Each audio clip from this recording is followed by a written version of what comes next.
Hai guys, kembali lagi bareng aku di channel Mr. Badi. Seiring dengan perkembangan zaman, maka dunia games pasti juga kian berkembang, baik dari aspek grafik, gameplay, ataupun genrenya.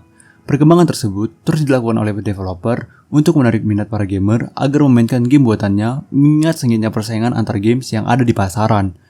Games-games baru selalu muncul tiap tahunnya dengan keunikan dan ciri khasnya masing-masing. Tetapi, perkembangan tersebut pasti diiringi dengan spesifikasi yang harus dimiliki untuk memainkan games tersebut dengan nyaman. Dan tentunya, effort yang diperlukan untuk memainkan games tersebut cukup mahal, karena tingginya spesifikasi yang harus diperlukan untuk memainkan games-games terbaru saat ini. Walaupun begitu, tahun pembuatan games tidak sepenuhnya menjamin kualitas dan bagusnya suatu games. Bahkan, tidak sedikit games yang telah lama rilis lebih laris di pasaran dibandingkan games-games saat ini. Dan di video kali ini, aku bakalan nampilin 5 games realistic open world yang bisa kalian mainkan di laptop ROM 2GB atau PC dengan spek rendah. Tapi sebelum lanjut, like video ini jika kalian suka atau dislike jika sebaliknya. Yang pertama ada Mafia 2. Jika kalian suka dengan serial Peaky Blinders aka Tommy Slybeo, pasti kalian akan tertarik dengan game yang satu ini. Berlatar pada tahun 1945 pada kota Empire Bay, di mana perang dunia telah selesai. Kita akan bermain sebagai seorang veteran perang bernama Vito Scaletta yang harus terjebak oleh lilitan hutang yang ditinggalkan ayahnya. Yang dimana kita akan disuguhkan dengan aksi tindak kriminal seperti membunuh, mencuri, dan bahkan bekerja sebagai seorang mafia untuk melunasi hutang tersebut. Game ini adalah game aksi adventure open world yang memiliki grafik dan fisik yang menakjubkan, walaupun telah rilis lebih dari 1 dekade yang lalu.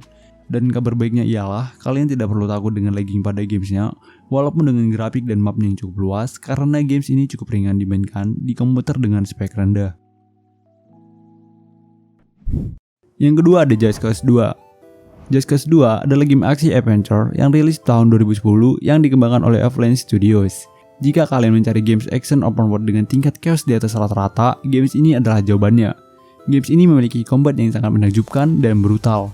Kita akan bermain sebagai Rico Rodriguez yang bertugas sebagai seorang tentara rahasia yang memiliki misi untuk menggulingkan diktator di Pulau Panau. Games ini sangat ikonik dengan aksi-aksi akrobat yang tak terbatas yang dapat kita lakukan dengan sebuah grappling hook. Grappling hook ini sangat berguna karena dapat memudahkan kita baik untuk menyerang ataupun berpindah tempat layaknya seperti Spider-Man. Yang menakjubkan dari games ini adalah games ini memiliki map yang sangat luas, bahkan 4 kali lebih besar dibandingkan map dari GTA San Andreas.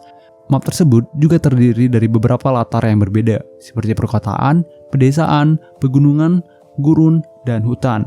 Bahkan, di games ini terdapat lebih dari 300 pemukiman. Tidak berhenti di situ, games ini juga menyajikan koleksi persenjataan yang sangat beragam, mulai dari double-handed pistol hingga sebuah bazooka. Games ini juga memiliki kendaraan-kendaraan yang sangat banyak, contohnya seperti sepeda motor, puluhan jenis mobil, berbagai jenis kapal, pesawat-pesawat terbang, bahkan puluhan kendaraan militer. Walaupun games ini terlihat sangat berat dengan konten-konten yang ada di dalamnya, kalian tidak perlu cemas. Bahkan, kalian dapat memainkan games ini dengan chattingan medium walaupun dengan spesifikasi 2GB RAM dan Intel HD Graphics VGA. Dan satu hal yang menarik dari games ini adalah, kemungkinan besar, games ini berlatar di daerah Asia Tenggara, termasuk Indonesia. Selamat jalan, Spook. Dan yang ketiga ada Need for Speed 2012. Need for Speed Most Wanted adalah game balapan open world yang dikembangkan oleh Criterion Games dan diterbitkan oleh EA pada tahun 2012. Tanpa menghilangkan unsur dari games dengan judul yang sama sebelumnya, games ini juga menghadirkan 10 bos utama yang paling dicari, seperti pada Blacklist di Need for Speed Most Wanted 2005 silam. Games ini menyuguhkan balapan jalanan liar yang nyata dengan memacu adrenalin saat melaju dengan mobil berkecepatan tinggi, terlebih lagi saat melakukan balapan ilegal dengan polisi yang mengejar di belakang kita. Kita harus berupaya keras untuk dapat lolos dari kejaran polisi tersebut dengan meningkatkan kecepatan di jalanan umum sambil menghindari jebakan-jebakan yang disiapkan untuk menangkap kita, karena kita adalah salah satu dari pembalap liar yang paling dicari di kota ini. Game ini memenangkan beberapa penghargaan setelah pasca rilisnya seperti Spike Game Award 2012 dan game multiplayer online terbaik di BFTA 2013 Award. Bahkan, game ini diakui sebagai game balapan terbaik pada eranya. Dan yang keempat ada State of Decay. Game ini diterbitkan pada 5 Juni 2013 di Xbox, dan karena banyak ulasan positif tentangnya, maka pada 20 September di tahun yang sama, game ini dirilis untuk PC melalui Steam Early Access. Fokus utama pada game ini adalah kita diwajibkan untuk bertahan di dunia apokalips yang telah dipenuhi oleh zombie. Untuk itu, maka player diwajibkan untuk membentuk sebuah kelompok di mana setiap anggotanya ditekan untuk saling bekerja sama dengan role-nya masing-masing untuk mengatasi masalah internal maupun eksternal. Jika kalian pernah melihat iklan-iklan clickbait tentang game zombie apokalips di YouTube atau dimanapun itu, yang dimana iklan dan game aslinya sangat jauh berbeda, maka State of Decay adalah game zombie apokalips yang sesuai dengan iklan tersebut.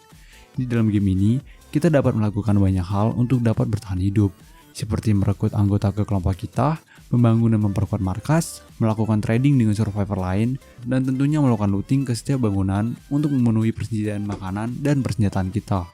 Terdapat dua hal yang membuat games ini sangat realistik dan membedakannya dengan game zombie apokalips lainnya. Pertama adalah kita dapat bermain sebagai semua karakter yang ada di dalam kelompok kita, yang berarti game ini tidak memiliki tokoh utama. Dan semakin sering kita memakai suatu karakter, entah itu untuk bertarung ataupun melakukan looting, maka skill dari karakter tersebut juga akan meningkat. Dan kabar buruknya adalah, di dalam game ini tidak ada menu respawn. Jadi, jika suatu karakter yang kita pakai itu mati, maka ia akan mati secara permanen. Hal itu tentu membuat kita akan semakin waspada dan berhati-hati untuk menghadapi dunia zombie apokalips di dalam game ini. Dan hal yang menarik lainnya adalah, persediaan di dalam game ini juga dapat habis. Dan akan tiba masanya di mana semua persediaan yang ada di kota sudah benar-benar tak tersisa, termasuk amunisi untuk senjata api. Akibatnya, mau tidak mau, kita juga harus hemat dan tidak gegabah untuk menggunakan senjata api tersebut. Dan pastinya, suatu saat juga akan tiba di mana kita hanya akan dibekali dengan senjata tajam saja. Dan yang terakhir adalah Far Cry 3. Far Cry 3 adalah salah satu pilihan game terbaik yang dapat kalian mainkan di laptop ataupun PC kentang. Berlatar di sebuah kawasan tropis yang bernama Rock Island, kita akan bermain sebagai Jason Brody yang memiliki tujuan untuk menyelamatkan saudara-saudaranya dari para perompak yang menahan mereka. Karena hal itu, maka kita harus meningkatkan skill bertarung kita dengan mengumpulkan skill point dengan cara bertarung ataupun dengan berburu binatang-binatang hutan sambil memanfaatkan organnya dan memakainya sebagai bahan crafting untuk perlengkapan kita. 3 hal yang menarik dari game ini yaitu, pertama adalah state killing, di mana kita dapat merebut salah satu markas perompak dengan membunuh semua perompak di dalamnya dengan diam tanpa disadari mereka sama sekali. Namun, untuk menguasai kemampuan ini tidaklah mudah, karena kita harus berulang kali mencoba untuk menemukan celah agar dapat merobohkan suatu markas tanpa ketahuan. Dan pastinya, terdapat rasa kepuasan tersendiri jika stealth killing ini berhasil karena telah membayar semua upaya kerja keras kita. Yang kedua adalah, di dalam game ini, terdapat tokoh penjahat yang paling ikonik dan terkenal dalam seluruh dunia games. Jika kalian adalah seorang gamer veteran, pasti sudah tidak asing dengan nama Vaas Montenegro. Vaas telah diterima dengan baik oleh komunitas video game dan sering mendapat peringkat di banyak daftar penjahat video game terbaik karena penggambarannya dan ciri khas yang unik sebagai penjahat psikopat dengan mental yang tidak stabil. Dan for your information, Vaas ini diadaptasi dari seorang aktor bernama Michael Mando yang penampilannya tidak berbeda jauh dengan Vaas yang kita kenal. Have I ever told you what the definition of insanity is? Dan yang terakhir adalah latar tempat Rock Island di dalam game ini kemungkinan besar adalah bagian dari Indonesia. Memang, Ubisoft tidak terus terang mengatakan bahwa game ini berlatar di Indonesia. Namun, jika kita menyimpulkan dari deskripsi gamenya yang mengatakan bahwa Rock Island berada di kawasan Samudra India dan Pasifik, maka tidak ada salahnya jika kita menganggap bahwa games ini mengambil tempat di negara yang damai dan bebas dari korupsi ini. Para penduduk yang membantu Jason di game ini juga bernama The Rakyat. Dan tidak sampai di situ, adanya candi-candi di sebagian tempat di map game ini pastinya dapat memperkuat kemungkinan tersebut. Dan bukti kuat lainnya adalah terdapat hewan-hewan yang hanya dapat ditemukan di Indonesia, seperti cendrawasih, harimau Sumatera, kasuari, tapir, dan tentunya komodo. Oke guys, jadi itulah 5 pilihan games dari aku yang mungkin dapat kalian coba jika ingin bermain games action open world yang ramah kepada laptop atau PC low spec.